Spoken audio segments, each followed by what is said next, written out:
मित्रांनो, शालिनी भक्तिसागरमध्ये तुमचे मनपूर्वक स्वागत आहे। तर मित्रांनो, आज आपण जाणून घेणार आहोत नेमकं लक्ष्मीपूजन कधी आहे जाणून घ्या। शुभ मुहूर्त, महत्त्व, पूजाविधी आणि 3 दिवे लावा लक्ष्मी प्राप्तीसाठी, कुबेर प्राप्तीसाठी आणि आपल्या लॉकरमध्ये स्थापित करा। ही एक वस्तू म्हणजे वर्षभर पैसा घरात नांदेल। तर आता कार्तिक महिन्यातील कृष्ण पक्षातील अमावस्येला दिवाळीचा सण साजरा केला जातो। तर यंदा आपल्याला दिवाळी हा सण शुक्रवारी 1 नोव्हेंबर रोजी लक्ष्मी पूजन आपल्याला करायचं आहे। तर लक्ष्मी पूजनासाठी सर्वात शुभ मुहूर्त, महत्त्व, पूजा पद्धत।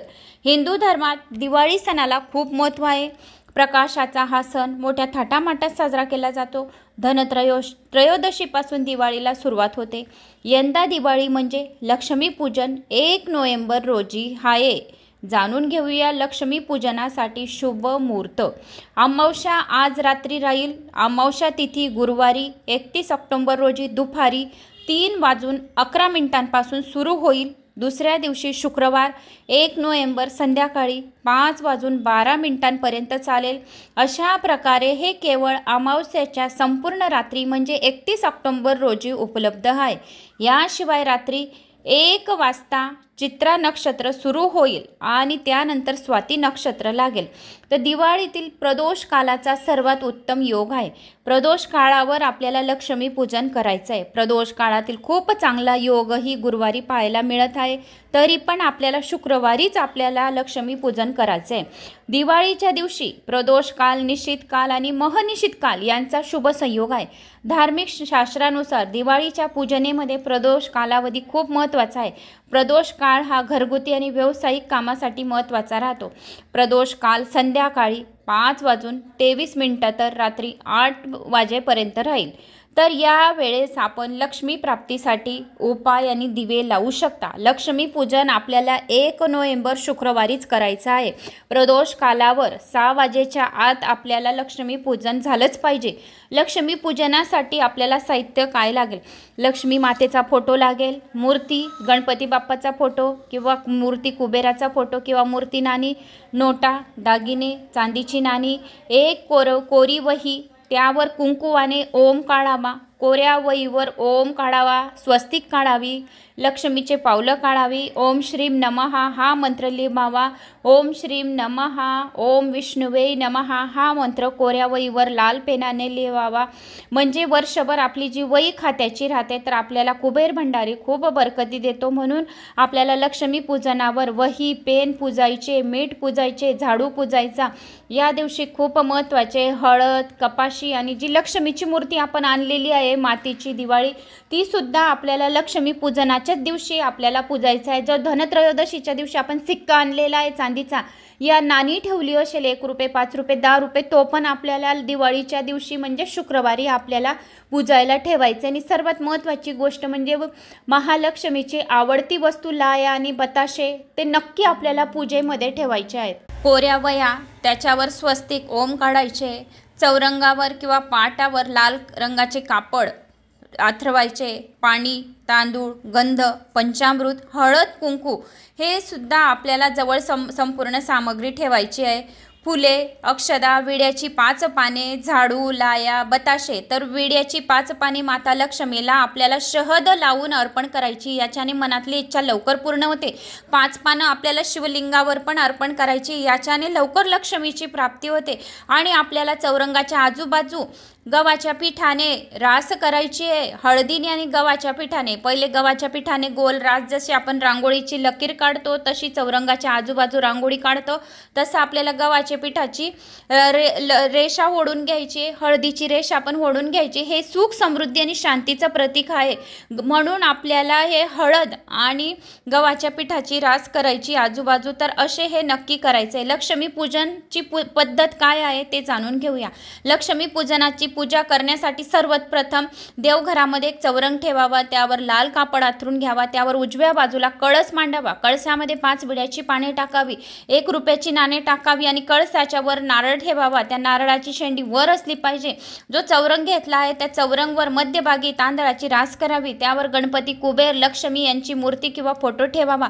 जर तुमच्याकडे काही नसेल तर सुपारी ठेवू शकता। कुबेर आणि लक्ष्मीच्या ज्या सुपाऱ्या आपण कोजागिरी पौर्णिमाला पूजलेल्या आहेत त्या सुपाऱ्या ठेवू शकता। शकता. श्रीयंत्र असेल, कुबेर यंत्र असेल ते यंत्र ठेवू शकता. त्यानंतर चौरंगावर जागा शिल्लक असेल तर जागेमध्ये ही शोभाची वही, पेन ठेवावी. तसेच पैसे, नाणे चौरंगाच्या बाजूला ठेवावे. हळद कुंकू लावून पूजा करावी. फराळ केलेला आहे तो संपूर्ण फराळ देवी माताला अर्पण करावा. लाया बताशा यांचे नैवेद्य दाखवावा. झाडूला लक्ष्मी मानतात म्हणून नवीन झाडूची पूजा आपल्याला लक्ष्मी पूजनाच्या दिवशीच करायची आहे. या दिवशी मिठाची पूजा करायची, हळदीची पूजा करायची, गुळ धने असतील त्याची सुद्धा पूजा करायची, आपल्याला वयांची पूजा करायची.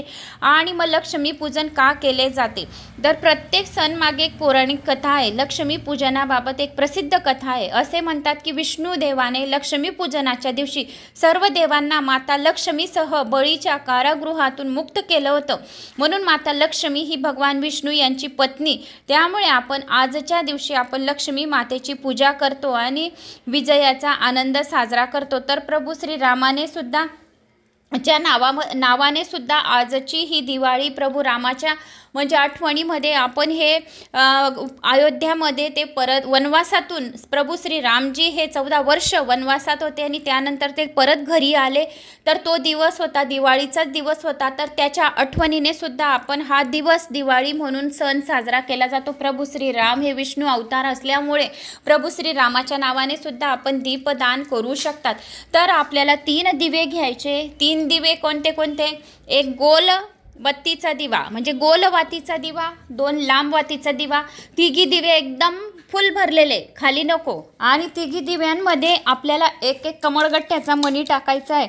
आणि पहिले आपल्याला गोल बत्तीचा जो गोल वातीचा दिवा आहे तो उचलायचा आहे, हातात घ्यायचा आहे आणि तो आपल्याला गणपती बाप्पाचं स्मरण करायचे. पण 3 कोणत्याही झाडाखाली, एकच झाडाखाली तिघी दीपक आपल्याला एकाच झाडाखाली लावायचे. पहिलं पिंपळाचं झाड, दुसरं शमीचं झाड असेल ते, आवळ्याचं झाड असेल ते, नाही तर आपल्याला बेलाच्या वृक्षाखाली पिंपळ, आवळा, शमी असेल शमी आणि बेलाचे असे 3 कुठलंही झाडामधून एकच झाड.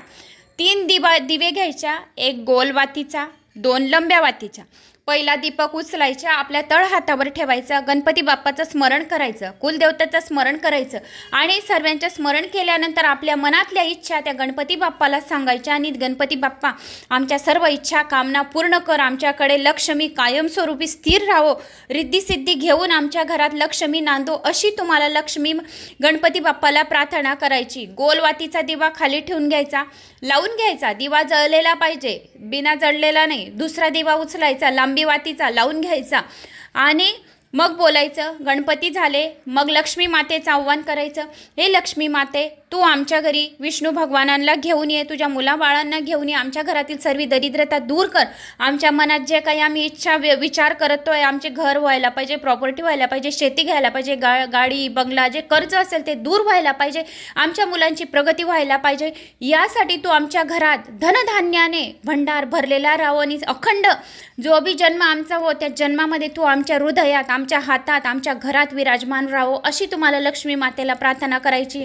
तिसरा दिवा उचलायचा आहे, सरस्वती मातेला तुम्हाला प्रार्थना करायची, हे सरस्वती माता आमचे सर्व दुःख दारिद्र्य दूर कर आणि आम्ही जेव्हा जेव्हा तुझं स्मरण करू, जेव्हा जेव्हा आम्ही काही नवीन कामाला सुरुवात करू त्यावेळेस आमच्या जिभेवर तू विराजमान हो आणि आमच्या सर्व इच्छा लवकरात लवकर पूर्ण कर आणि कुबेरचे भंडारी आमच्या घरात सदैव नांदो, अशी सरस्वती मातेला प्रार्थना करायची. म्हणजे जिभेवर आपली सरस्वती माता कुबेरचा भांडार खोलेल, त्यावेळेस जबानवर जिभेवर विराजमान होईल आणि आपली घरातील सर्व दरिद्रता दूर होऊन आपल्या घराच्या कुलावर आपला वंश वाढेल आणि घरात सुख समृद्धी शांती पैसा अडका बरकती जमीन जायदाद गाडी घोडी बंगला सर्व काही हे 3 दीपक लावल्याने होईल. त्या तिघी दीपकांमध्ये आपल्याला एक कमलगट्ट्याचा मणी टाकायचा आहे आणि तिघी दीपकांवर आपले बोललं गेल्यावर आपल्याला आपली झोली पसरवायची, पदर पसरवायचा आहे की आपल्या मुलाबाळांसाठी आमचे सर्व काही इच्छा कामना पूर्ण होण्यासाठी तुम्ही तिघी देवतांना सर्व 33 कोटी देवी देवता आमच्या घरामध्ये विराजमान राहावं आणि सर्व प्रकारच्या आमच्या इच्छा पूर्ण हो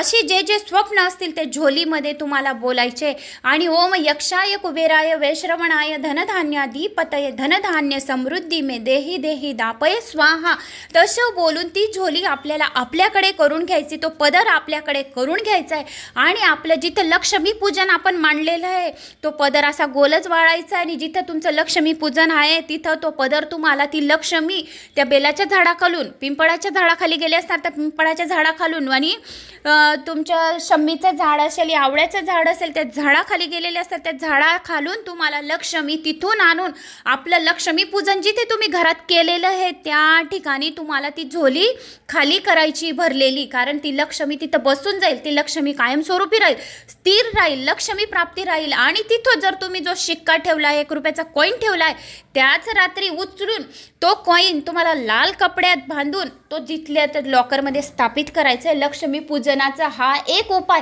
अति रामबाण उपाय आहे. आपण खूप थकलेलो आहे, आपण खूप कामं करत आहे, मला एवढं माहिती की आपण खूप थकत आहे, पण एवढं काम आपल्याला वर्षभर आपल्याला पैसा भरभरून नांदतो एवढी 100% गॅरंटी की कधी झोली खाली नाही राहत, कधी पाकिट आपलं खाली नाही राहत, वर्षभर पैसा घरात खेळतो, वर्षभर पैसा लक्ष्मी अखंड आपल्या हातामध्ये आपल्या हृदयामध्ये विराजमान होते, आत्मा पवित्र होतो. पाहिजे फक्त श्रद्धा आणि विश्वास.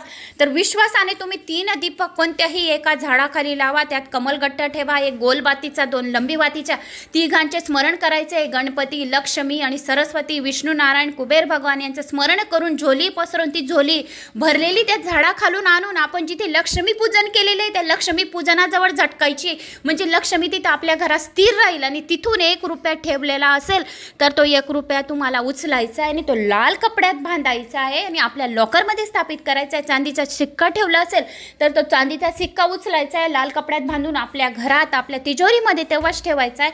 याच्याने वर्षभर लक्ष्मी प्राप्ती राहील. मला अशी आशा आहे की तुम्हाला माझा हा व्हिडिओ समजला असेल तर लाईक, शेअर, सबस्क्राईब नक्की करा. तुळशी पूजन सुद्धा आपल्याला तुळशीपासून लक्ष्मी पूजन करायचं आहे, तर रात्री आपल्याला तुळशीला पण दीपदान नक्की करायचं आहे. जेवढे होईल तेवढे शक्य तितके दीपदान आपल्याला जे जे आठवण येतील तेवढे दीपदान करायचे. मी सांगितले 3 म्हणून 3च करायचे नाही, जिथे जिथे तुम्हाला करायचे, पण महत्त्वाचे 3 दीपदान मी तुम्हाला सांगितले. झाडाखाली 3 दीपदान लावून सर्व दरिद्रता आपल्याला दूर करायची आहे. जय माता दी. सर्वांना दिवाळीच्या खूप खूप शुभेच्छा. माता राणी कुबेर भंडारीला घेऊन, विष्णू भगवानला घेऊन माझ्या घरी, तुमच्या घरी, सर्वांच्या घरी माता लक्ष्मी सोन्यांच्या पावलांनी येऊ आणि सोन्यांनी घर भरून जावो. सर्वांना दिवाळीच्या हार्दिक शुभेच्छा. हॅप्पी दीपावली पुऱ्या परिवाराला तुमच्या. जय श्री महाकाल.